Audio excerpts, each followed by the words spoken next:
पिस्तौल भी तेरा, गोलियां भी तेरी और उंगलियों के निशान भी तेरे। नया नया इंस्पेक्टर और ये नए नए जख्म। लगता है हमें फिर से अपने पुराने हथियार उठाने ही पड़ेंगे। बॉलीवुड के जाने माने निर्देशक डेविड धवन ने अपने अब तक के करियर में कई हिट फिल्में दी हैं और इन्हीं हिट फिल्मों की बदौलत उन्हें कॉमेडी का किंग कहा जाता है।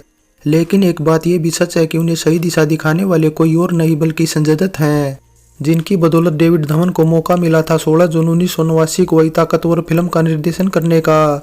फिल्म की कहानी लिखी थी हुमायूं मिर्जा ने, निर्माण किया था बॉबी राज और मन्नू तलरेजा ने और मेन कास्ट में संजय दत्त व गोविंदा के साथ थे अनीता राज व नीलम कोठारी, जबकि स्पोर्टिंग कास्ट में थे अनुपम खेर, परेश रावल, गुलशन ग्रोवर और शक्ति कपूर के अलावा कई और छोटे बड़े कलाकार नजर आए थे।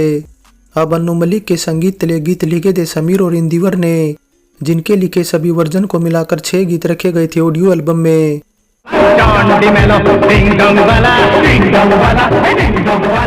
विनस रिकॉर्ड्स एंड टेप्स के अंडर ताकतवर फिल्म की कितनी ऑडियो कैसेट बिकी थी ये तो कहीं मेंशन नहीं कर रखा, लेकिन इतना जरूर है कि एल्बम में कोई ज्यादा फेमस गीत न होने से पब्लिक की तरफ से इसे मिक्स्ड रिव्यू मिले थे।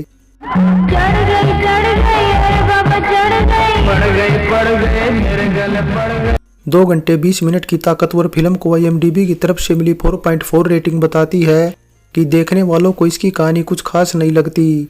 हालांकि IMDb की तरफ से मिली कम या ज्यादा रेटिंग के आधार पर किसी फिल्म की कहानी को जज नहीं किया जा सकता, क्योंकि अक्सर ये देखा गया कि कम रेटिंग वाली फिल्में भी पब्लिक पसंद करती है।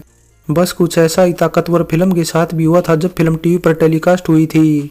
टीवी पर फिल्म को काफी ज्यादा पसंद किया गया था।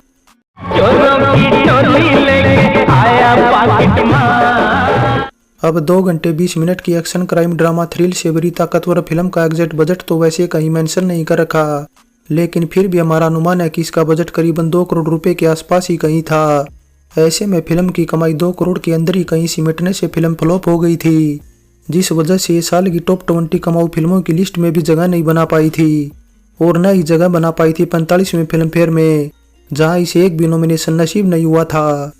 अब ताकतवर फिल्म की घोषणा वेटरन एक्टर जगदीश राज के बेटे व अनीता राज के भाई बॉबी राज ने बतौर निर्माता अपनी साल 1986 में डेब्यू फिल्म मेरा हक के तुरंत बाद की थी।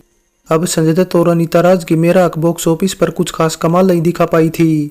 ऐसे में बॉबी ताकतवर फिल्म को अमिताभ बच्चन के साथ बनाना चाहते थे, लेकिन अफसोस इस बात का है कि अमिताभ ने करने से मना कर दिया, जिसके बाद इंस्पेक्टर अमर की भूमिका में बॉबी को संजय दत्त को ही साइन करना पड़ा। लेकिन अब संजय दत्त को साइन करने के बाद एक प्रॉब्लम और खड़ी हो गई, क्योंकि बॉबी ने जिस निर्देशक को ताकतवर फिल्म का निर्देशन करने के लिए साइन किया था उससे उनकी कहासुनी हो गई थी। अब निर्देशक के नाम को लेकर हम श्योर तो नहीं, लेकिन ऐसा बताया जाता है कि वो शख्स फिल्म मेरा हक के निर्देशक अजय कश्यप ही थे। बस इसके बाद ये खबर जब संजय दत्त को पता चली तो उन्होंने बॉबी के सामने डेविड धवन का नाम आगे कर दिया। डेविड धवन तब फिल्मों में बतौर एडिटर काम करते थे। उन्होंने मेरा हक की तो एडिटिंग की ही थी, साथ ही संजय दत्त की साल 1985 में जान की बाजी और 86 में इनाम की एडिटिंग भी की थी। और ऐसा बताया जाता है कि एडिटिंग के दौरान ही संजय दत्त और डेविड धवन का याराना हो गया था। संजय दत्त डेविड धवन के घर भी आते जाते रहते थे। ऐसे में संजय दत्त ने जब डेविड से फिल्म का निर्देशन करने के बारे में पूछा तो डेविड बोले फिल्म मिलेगी तो वे जरूर करेंगे। बस इतना कहते ही संजय दत्त ने कहा जा मैंने फिल्म दिला दी तेरे को। अब ये संजय दत्त की कमिटमेंट थी जो डेविड धवन अगले ही ताकतवर फिल्म के काम में लग गए थे।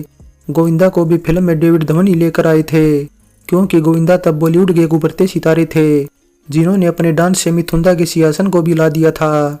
अब ताकतवर फिल्म की शूटिंग डेविड ने साल 1987 में ही शुरू कर दी थी और डेविड न केवल फिल्म का निर्देशन कर रहे थे बल्कि बॉबी राज के साथ सेट पर ही बैठकर सीन लिखने का काम भी कर रहे थे। लेकिन अब जितना जो शूटिंग शुरू करने में दिखाई दिया वो बाद में सब तब ठंडा पड़ गया जब संजय दत्त और गोविंदा डेविड को प्रॉपर डेट्स नहीं दे पाए। संजय दत्त तब जहां 10-15 फिल्मों की शूटिंग में बिजी थे, वहीं गोविंदा ने तो 15-20 फिल्में साइन कर रखी थी और सभी की शूटिंग वे दिन रात करते थे। इसलिए डेविड को ताकतवर फिल्म को कंप्लीट कर रिलीज करने में 2.5 साल का वक्त लग गया। ऐसे में संजय दत्त और गोविंदा की जोड़ी की इस बीच एक नहीं बल्कि 2 फिल्में भी रिलीज हो गई थी, जिसमें पहली थी जीते इंसान से और दूसरी थी 2 कैदी।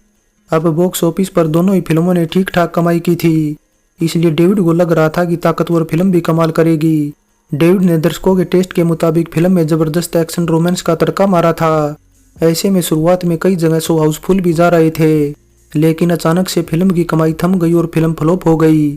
वैसे ताकतवर को मिलाकर बतौर निर्देशक डेविड धवन की इस साल कुल 4 फिल्में रिलीज हुई थी, लेकिन कोई भी फिल्म बॉक्स ऑफिस पर कमाल नहीं दिखा पाई थी। हाँ, इतना जरूर है कि डेविड को इसके बाद भी फिल्में मिलती रही, और इसलिए मिलती रही क्योंकि वे थोड़ा कम बजट में फिल्में बना देते थे और उन्हें बनाने में टाइम भी काफी कम लेते थे। ताकतवर भी कम टाइम में बन जाती अगर संजय दत्त और गोविंदा की डेविड को प्रॉपर डेट्स मिलती। वैसे अगर देखा जाए तो डेविड धवन को निर्देशक बेशक संजय दत्त ने बनाया, लेकिन इसके बाद डेविड के फेवरेट एक्टर गोविंदा बन गए थे, जिनके साथ उन्होंने अपनी पहली हिट फिल्म स्वर्ग साल 1990 में दी थी। जबकि संजय दत्त के साथ डेविड धवन ने ताकतवर फिल्म के रिलीज के 10 सालों बाद काम किया था, जब डेविड ने फिर दोबारा गोविंदा और संजय दत्त की जोड़ी को सीना मान जाएगी फिल्म में पेश किया था। अब गोविंदा के साथ डेविड धवन ने जहां 18 फिल्मों में साथ काम किया, वहीं संजय दत्त के साथ छोटी बड़ी भूमिकाओं को मिलाकर आधी फिल्में ही कर पाए हैं, और उनमें भी ज्यादातर वे हैं जिनमें संजय दत्त के साथ गोविंदा भी मेन हीरो की भूमिका में हैं। वैसे एक बात ये जरूर है कि ताकतवर फिल्म डिले होने से निर्माता बॉबी राज और गोविंदा की भी कुछ कहासुनी हो गई थी, इसलिए बॉबी ने सरेआम अपने एक इंटरव्यू में गोविंदा पर अनप्रोफेशनल होने का आरोप भी लगा दिया था, क्योंकि गोविंदा पहले हाँ बोलकर बाद में शूटिंग कैंसिल कर देते थे। वैसे अगर देखा जाए तो ताकतवर के 2.5 साल में बनकर रिलीज होने से सबसे ज्यादा नुकसान निर्माता बॉबी राज को ही उठाना पड़ा था, क्योंकि पहले तो मेरा हक और फिर बाद में ताकतवर में उन्हें इतना नुकसान उठाना पड़ा कि दोबारा उनकी किसी फिल्म का निर्माण करने की हिम्मत ही नहीं हुई, जिसके बाद बॉबी को अपनी लाइन बदलनी पड़ी और निर्देशन करना शुरू करना पड़ा। बॉबी ने इसके बाद साल 1994 में जमाने से क्या डरना का निर्देशन किया था, जिसके हीरो संजय दत्त ही थे। हालांकि इसके बाद बॉबी ने जब साल 2000 में आई शिकार का निर्माण व निर्देशन किया तो उसमें उन्होंने नई सितारों को मौका दिया था। वैसे एक बात यह भी कि ताकतवर फिल्म को सफल बनाने के लिए निर्देशक डेविड धवन ने अपने गुरु मनमोहन देसाई की फिल्मों से सीन उठाए थे। अब निर्देशक डेविड धवन FTTI ज्वाइन करने से पहले ही निर्माता निर्देशक मनमोहन देसाई से काफी ज्यादा इम्प्रेस थे। इम्प्रेस क्या बल्कि देसाई को डेविड अपना गुरु मानते थे, और इसीलिए उन्होंने सोच लिया था कि वे मनमोहन देसाई के स्टाइल में फिल्में बनाएंगे, जिसकी झलक उनकी फिल्मों में हमें अक्सर देखने को भी मिलती है। इसीलिए ताकतवर फिल्म में भी उन्होंने ऐसी ही कोशिश की थी, जहां संजय दत्त और गोविंदा के बीच हुआ एक फाइट सीन मनमोहन देसाई की साल 1977 में आई blockbuster film Amar Akbar Anthony के विनोद खन्ना और अमिताभ के फाइट सीन से इंस्पायर्ड था। इसके अलावा दोनों फिल्मों में और भी कई सिमिलरिटीज थी, जैसे कि अमर अकबर एंथोनी फिल्म में विनोद खन्ना के किरदार का नाम अमर था और वे इंस्पेक्टर की भूमिका में थे। ठीक उसी तरह ताकतवर में संजय दत्त के किरदार का नाम भी अमर था और वे इंस्पेक्टर की भूमिका में थे। इसी तरह अमिताभ अमर अकबर एंथोनी में जहाँ क्रिश्चियन धर्म अपनाए हुए थे, ठीक उसी तरह ताकतवर में गोविंदा क्रिश्चियन जॉन डिमेलो की भूमिका में थे। इसके अलावा ताकतवर फिल्म में संजय दत्त की लुक भी साल 1986 में आई हॉलीवुड की फिल्म कोबरा के सिल्वेस्टर स्टालिन की लुक से इंस्पायर्ड थी। संजय दत्त फिल्म में स्टालिन की तरह न केवल गोगल लगाए नजर आए थे, बल्कि दांतों के बीच माचिस की तिल्ली भी पीसते नजर आए थे।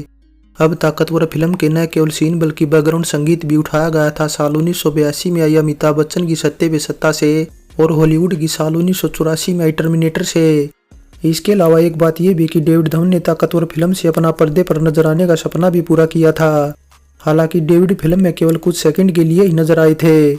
ताकतवर फिल्म से जुड़े कुछ और किस्सों की बात करें तो शक्ति कपूर फिल्म में अपनी उम्र से काफी बड़े किरदार में नजर आए थे, क्योंकि गुलशन ग्रोवर से करीबन 3 साल बड़े होने के बावजूद शक्ति फिल्म में न केवल उनके पिता बने थे, बल्कि अनीता राज के भी पिता की भूमिका में थे। और ऐसा तब था जब शूटिंग शुरू होने से पहले साल 1987 में इंसानियत के दुश्मन फिल्म में शक्ति कपूर और अनीता राज का एक ऐसा रेप वाला सीन फिल्माया गया था जो तब काफी चर्चा में था। इसके अलावा कम उम्र होने के बावजूद अनुपम खेर भी फिल्म में संजय दत्त के पिता की भूमिका में थे। हालांकि संजय दत्त और अनुपम खेर का साथ में कोई सीन नहीं था। थोड़ी बात अब शूटिंग लोकेशन को लेकर करें तो ताकतवर फिल्म की मोस्टली शूटिंग मुंबई की इंडोर और आउटडोर लोकेशन पर की गई थी। इसके अलावा कुछ इंडोर सीन मुंबई के अलग अलग बंगलों में भी फिल्माए गए थे। फाइनली डेब्यू फिल्म होने के बावजूद बतौर निर्देशक डेविड धवन का काम बेहतरीन था। हाँ, कहानी में जरूर थोड़ी कमी थी। हालांकि उसकी कमी डेविड ने फिल्म में दमदार एक्शन सीन फिल्माकर पूरी करने की कोशिश की थी। इसके अलावा जिस काम में डेविड बाद में माहिर बने, यानी फिल्म में हल्की फुल्की कॉमेडी भी नजर आई थी। यानी दर्शकों को मनोरंजन की फुल डोज तो दी, लेकिन फिर भी फिल्म दर्शकों की कसौटी पर खरी नहीं उतर पाई। हाँ, ये बात जरूर है कि जब फिल्म टीवी पर टेलीकास्ट हुई तो हालात बदले नजर आए और दर्शकों ने इसे खूब एंजॉय किया। ओल्ड इज गोल्ड में ताकतवर फिल्म पर हमारी ये पेशकश कैसी लगी नीचे कमेंट कर बताएं। अच्छी लगी है तो लाइक और शेयर करने के साथ चैनल सब्सक्राइब करें। तो चलते हैं, फिर मिलेंगे एक और नई वीडियो के साथ।